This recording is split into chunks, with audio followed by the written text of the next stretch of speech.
Hey craft nerds, so this video is going to be showing you how I made this necklace and the stitches that you use to bead a cabochon if you're using backing. Now I'm using a netting technique in this one.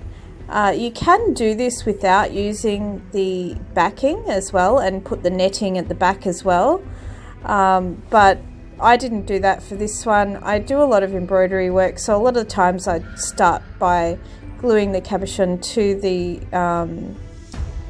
lacy stiff stuff and developing it from there. So the first step is to surround the cabochon with backstitch. So I've got black seed beads. I'm using 4 at a time.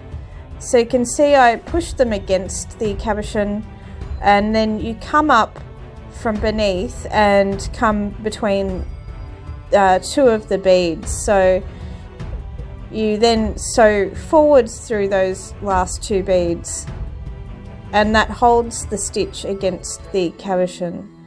So see, I put 4 beads on there, push them against the cab, sew down just past them, then I come back between the last 2 beads added and sew through those last 2 beads.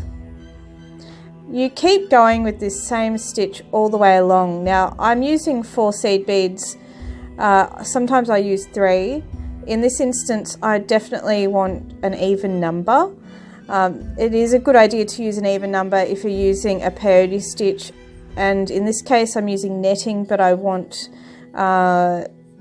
to have an even netting all the way along. So that can be tricky because it does depend how many beads you use around the edge, and sometimes it can be difficult to predict how many beads you'll need and to keep it, sort of a number that can be divisible so that you can then use the netting technique.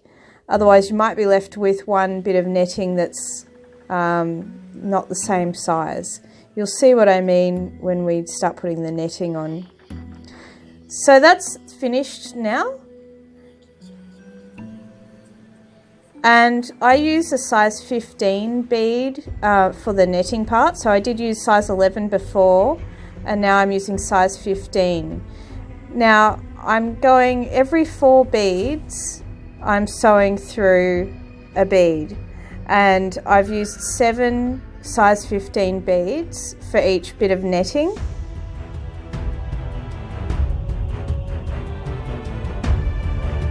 So I'm sewing through every 4th bead.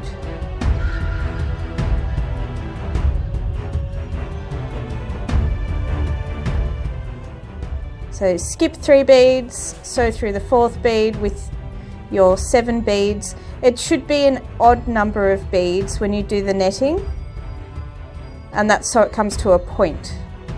And then to actually start pulling the netting together, you want to sew back up through 4 of the seed beads in the very first bit of netting that you added, and you can start adding your crystals between the pieces of netting.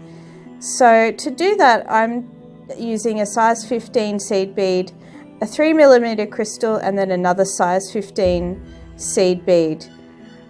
I'm then picking the very top bead, or middle bead I should say, of each bit of netting that I just added. So we added 7 seed beads for each bit of netting, so you're basically sewing through the 4th seed bead in each bit of netting. That leaves 3 seed beads on either side of your piece of netting, and you can see I'm pulling that thread tight each time I pull the beads through. So yeah, 1 size 15, 1 crystal and another size 15, and then again through the middle seed bead of each bit of netting till you get to the end.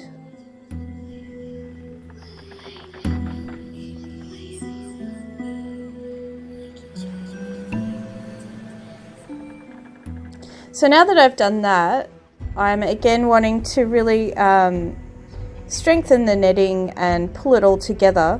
So I'm using a size 11 again, and I'm sewing through the crystal and then adding a size 11 and through the next crystal, again all the way along. Now this netting, the number of beads and the size of beads that I'm using for the netting on this cabochon may need to be adjusted depending on how domed your cabochon is, how large it is, and how big your beads are, that sort of thing. So it can be a little bit of trial and error. I did try a few things and realised the beads were either too big or too small and pulled them out. If it's too small, so you might have too much thread showing if you don't have big enough beads, but then if you use beads that are too big, it might get a bit too bunched up and not really hug the cabochon very well. So if that happens, just be aware you may need to pull it out and give it another go with a different size bead. So you can see it's all netted.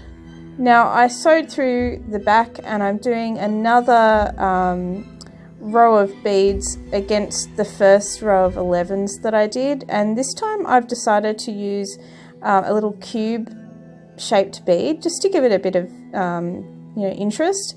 And this is a really dark like metallic purple colour.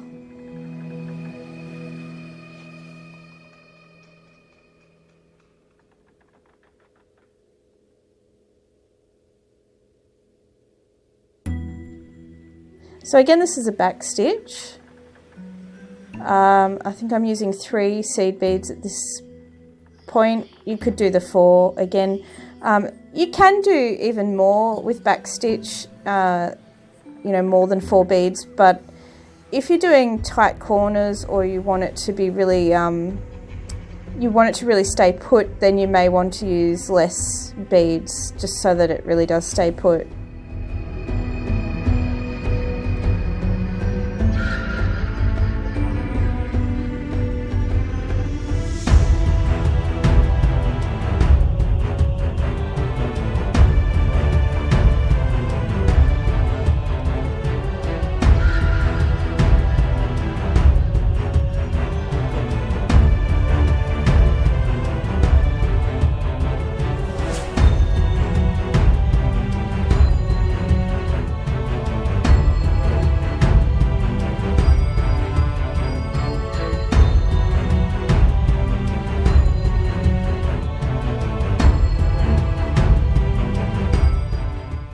So there we go, that row's done, and that's all I'm wanting to put on this because it is a large cabochon, so I don't want to build it out too much in this design. I decided to trim it at that point.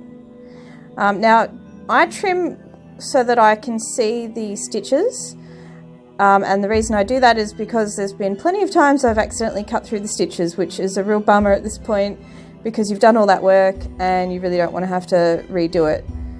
Now, you didn't see me glue this in this video, it is in another video actually, but I did glue it to some ultra suede and then trimmed the excess of that off as well.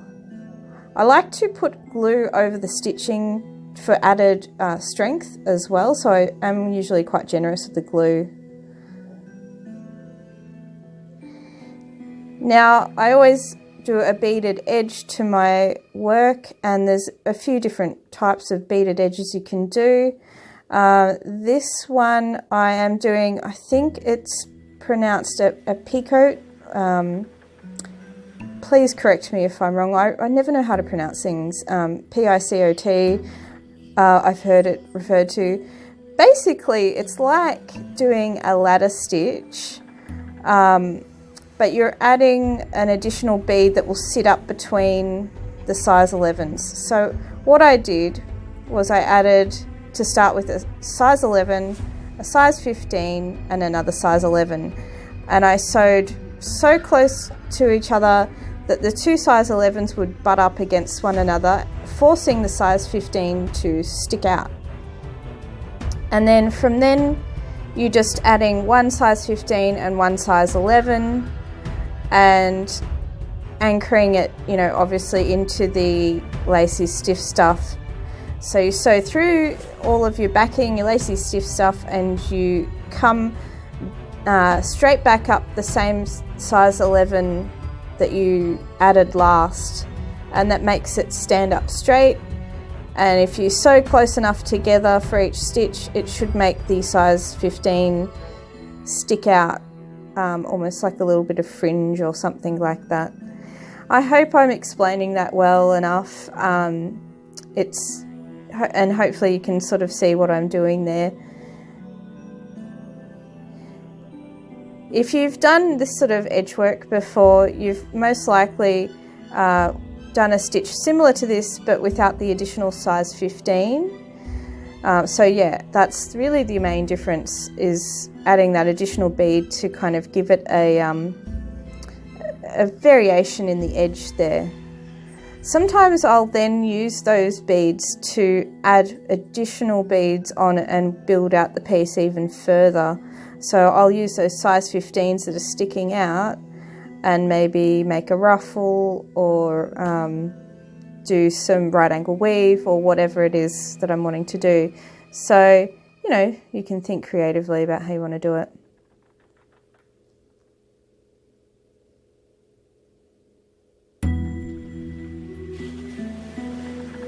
Alright, so that's all done now, and you can then put a strap on it. You could do a beaded bail, you could just sew some beaded straps straight in. There's a multitude of ways you can finish that off, it just depends what you want. Here's some examples of the ones that I did for my collection. So I did try and keep things relatively simple in this collection.